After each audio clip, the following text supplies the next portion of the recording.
ワンピースは実在する。俺はモンキー D ルフィ、お前らを超えて海賊王になる男だ。人の夢は終わらねえ。 Welcome to Nerdville. We'll never find a more wretched hive of scum and villainy. We must be cautious. Hey there, fellow nerds, I'm Fanfi. And I'm Turtles. Oda has made us wait 25 chapters, but the legendary Iron Giant is finally awakening, while Kizaru shows us what happens when he truly gets serious. Pretty cool cover page this week involving the boss himself, Jinbei, swimming in the ocean while giant remoras decide to take a chill moment with the Knight of the Sea. The chapter begins in Morijua with a small flashback on the events happening a day before the previous chapter. We hear guards yell that Kuma has finally returned and that they must stop him. Realizing that restraining him is impossible, they wonder where he's trying to go. Kuma escapes their grasp with a devastating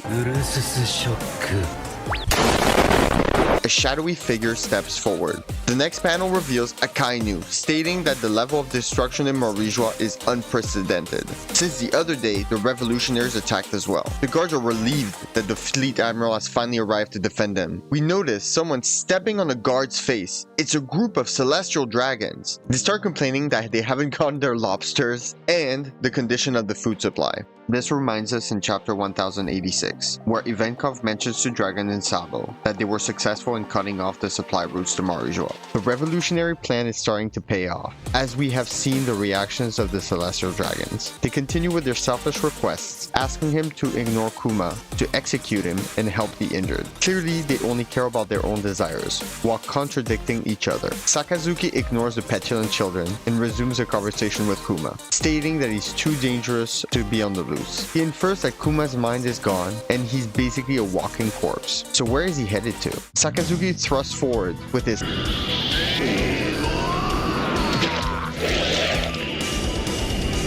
damaging half of Kuma's face, reminiscent of the damage he inflicted on Whitebeard. The former warlord suffers heavy damage as Akainu notices he's bleeding, revealing he's still part human. Akainu pursues his assault with a barrage of lava punches. As he hits the tyrant in the leg, Kuma teleports away. This leads to Akainu remembering a conversation he had with Bonnie, where he explains that Kuma voluntarily decided to become a weapon for the world government. Then we see Bonnie scream out, "That's impossible!" The Celestial Dragons cry out demanding where Kuma is, stating that the former Shichibukai gave him the slip, showing complete disrespect to the fleet admiral. Akainu tunes them out and talks to himself, saying that Kuma is just a puppet. He questions where he could be headed. To us, there are three possible conclusions that we can extrapolate from this encounter. 1. Kuma is acting on instinct here, based on the theory that he is part of an ancient race like the Lunarians that were based on the Red Line, which explains his strong desire to return home. 2.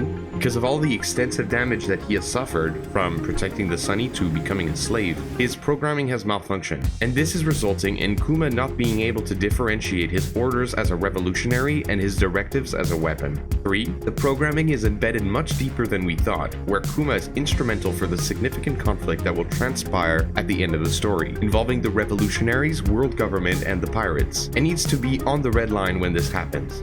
Returning to the Battle of Egghead Island, the pacifistas continue to annihilate the weaponized sea beasts. We see a large group of marines infiltrate the island, while they explain that Kizaru has broken through the Labo phase. The fierce battle between Emperor and Admiral carries on, with Luffy in his Snake Man form barraging Kizaru with punches. Porcelino states that Straw Hat is formidable, and understands why he defeated Kaido, but questions his loyalty towards Vegapunk. Luffy responds by asking him why he would want to kill Old Man Apple, knowing that they used to be friends. Kizaru teleports an incredible distance, and explains that he obviously does not want to kill him since they are old friends, and asks Luffy to not get in his way. He proceeds to charge a never-before-seen signature move, stating that acceleration is power, taking Luffy beyond the speed of light. This propels Luffy forwards into the Vega Force 1, where the impact splits it in half, and he crashes in the Labo Phase force field. As the Sunny crashes to the ground, Frankie yells out, "Luffy!" Lilith shouts out at Frankie and Bonnie to run, as the Gundam explodes in the background. Lilith believes that the only means to escape is gone, while Frankie checks the state of the Sunny, and Bonnie realizes that Straw Hat has been blown away. Kizaru appears in front of them. He addresses Bonnie, telling her that she has grown so much, asking her if she holds a grudge against Vegapunk. Bonnie exclaims that her target has changed, attacking him with her Trace Death Thrust, with Kizaru sarcastically saying,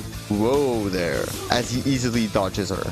Just a quick second, guys, like, I don't know about this panel, it just looks really strange. Like, I don't know the attack, I don't know what she's doing, I don't get how it relates to her power. Just, quick rant. Kizaru retorts that aside from his mission targets, he doesn't wish to injure more people that he knows, as he kicks her into the force field.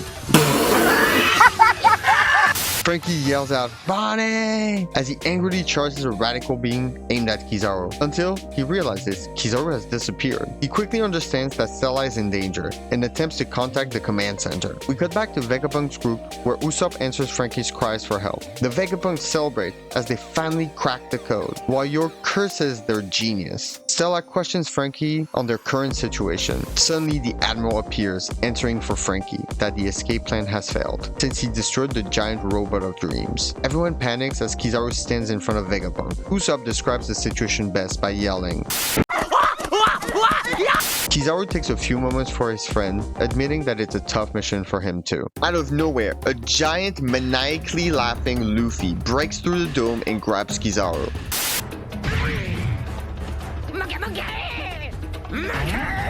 Everyone is in shock, eyeballs popping out. If you made it this far into the video, don't forget to like, subscribe, and hit that notification bell for more One Piece content. Do it! Borsalino could have easily taken Vegapunk out before he could even realize, but instead chose to show him compassion by giving him parting words, leading to Luffy being able to intervene. It is unfortunate that Kizaru is the only admiral they can really trust for this mission, since Green Bull failed in Wano and had a poor showing against the revolutionaries, as well as Fujitora, who clearly doesn't follow orders as instructed. Knowing Egghead and Vegapunk so well might have been another factor. Borsalino turns around bewildered, stating that it has finally appeared, referring to Luffy's awakening. Luffy, towering over the Labo phase, is upset because Kizaru sent him flying all the way down, and he had to cross the barrier twice, almost dying in the process. As the battle with the Admiral and Yonko will no doubt continue, we hear the drums of liberation, as the true giant robot of dreams awakens. It seems that the drums of liberation at the end of the chapter is what is making the giant robot awaken. It is possible that the power source Vegapunk has been searching for his entire life are the drums themselves. We have seen that the Nika Fruit's awakening is different to others, since it affects living things as well. As we know, the sun is the source of life in our universe.